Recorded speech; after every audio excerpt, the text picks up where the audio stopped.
بسم اللہ الرحمن الرحیم، السلام علیکم۔ اس ویڈیو میں آج ہم بات کریں گے انتہائی اہم ہونے والی ڈیولپمنٹس کے بارے میں۔ ہم بات کریں گے کہ عمران خان صاحب کو نااہل کروانے کے لیے ایک مکمل پلان تیار ہو چکا ہے، جس کے لیے مقدمہ بھی تیار کر لیا گیا ہے۔ اس کے ساتھ ساتھ ہم بات کریں گے موجودہ گورنمنٹ کے چیمپئن وزیر خزانہ کی۔ اس کے ساتھ ساتھ ہم بات یہ بھی کریں گے کہ کیا سعودیہ اور امریکہ کے تعلقات خراب ہو چکے ہیں، یعنی کہ اب سعودیہ پاکستان کے بلاک میں شامل ہونے جا رہا ہے۔ ویڈیو کو لائک کریں، شیئر کریں، کمنٹ سیکشن میں اپنی رائے کا اظہار ضرور کریں۔ ہمارے اس چینل کو سبسکرائب کر کے بیل آئیکن پریس کریں۔ سب سے پہلے ہم بات کر لیتے ہیں چیمپئن وزیر خزانہ کے بارے میں۔ چیمپئن دوستو ہم اس کو اس لیے کہہ رہے ہیں کہ ان کو چیمپئن بنا کر پاکستان کی معیشت پر مسلط کیا گیا۔ چیمپئن اس طرح بنا کر پیش کیا گیا کہ یہ پاکستان کی معیشت کو چار چاند لگا دیں گے۔ پاکستان میں دودھ اور شہد کی نہریں بہیں گی جب یہ چیمپئن وزیر خزانہ پاکستان میں آ جائیں گے۔ اس کے ساتھ ساتھ عوام کو بھرپور انداز میں ریلیف دیا جائے گا موجودہ گورنمنٹ کی جانب سے۔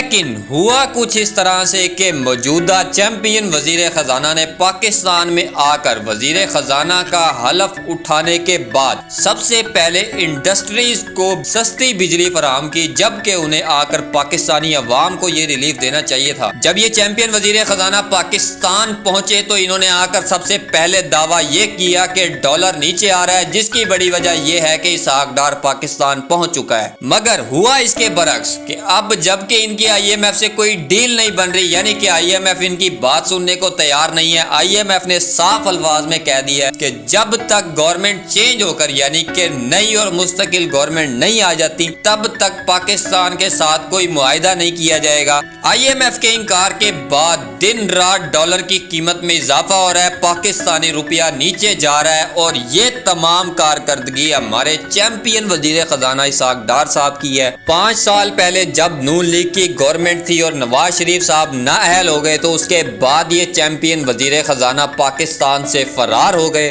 جس کے بعد انہوں نے 5 سال پورے پاکستان کا رخ نہیں کیا۔ اور جب نون لیگ کے سابق وزیر خزانہ مفتاح اسماعیل نے معیشت کا بیڑا غرق کر دیا، اس کے بعد ان کو چیمپئن بنا کر پاکستان میں پیش کیا گیا کہ یہ آ کر معیشت کو اٹھا دیں گے، چار چاند لگا دیں گے۔ متعدد حلقوں کی جانب سے یہ کہا جا رہا ہے کہ ان کو بنا کر اس طرح پیش کیا گیا ہے کہ یہ معیشت کو چار چاند لگائیں گے، جبکہ ان کے آنے کا مقصد صرف اور صرف جو کہ تھوڑی بہت دولت پاکستانی خزانے میں رہ گئی ہے اس کو بھی نکال کر لندن منتقل کرنا ہے۔ اس کے ساتھ ہم بات کرتے ہیں توہین عدالت کی درخواست کے بارے میں، جو کہ وزارت داخلہ کی جانب سے، جس کے وفاقی وزیر رانا ثناء اللہ ہیں، انہوں نے توہین عدالت کی درخواست جمع کروائی ہے عمران خان صاحب کے خلاف، جس میں موقف یہ اختیار کیا گیا ہے کہ 25 مئی کو عمران خان نے عدالتی احکامات کو کچلتے ہوئے اسلام آباد پر دھاوا بولا، اور جس کے بعد دوبارہ سے اسلام آباد پر چڑھائی کرنے والے ہیں، جس پر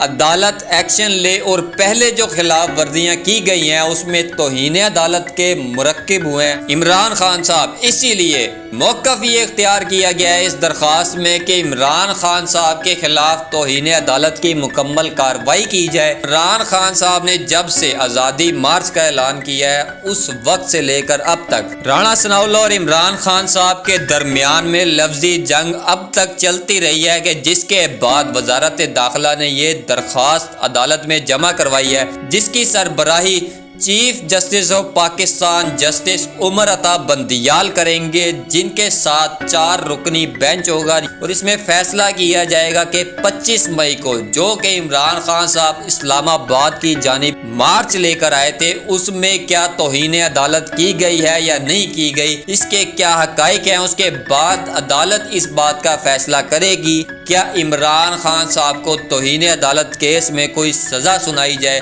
یعنی کہ اگر عمران خان صاحب کو کچھ بھی سزا ہوتی ہے تو عمران خان صاحب کو نااہل کیا جا سکتا ہے۔ آپ سب کو یاد ہوگا کہ اس سے پہلے عمران خان صاحب کے خلاف توہین عدالت کا ایک مقدمہ درج کیا گیا تھا، جس میں دہشت گردی کی دفعات بھی شامل کی گئی تھی، مگر بعد میں دہشت گردی کی عدالت نے وہ دہشت گردی کی دفعات اس میں سے ختم کرنے کا حکم دیا، جس کے بعد اس کو ختم کر دیا گیا۔ تب جا کر عمران خان صاحب کے خلاف توہین عدالت کا کیس چلا، جس میں عمران خان صاحب نے جج صاحبہ کے پاس جا کر معافی مانگی، جس کے بعد اسلام آباد ہائی کورٹ کے چیف جسٹس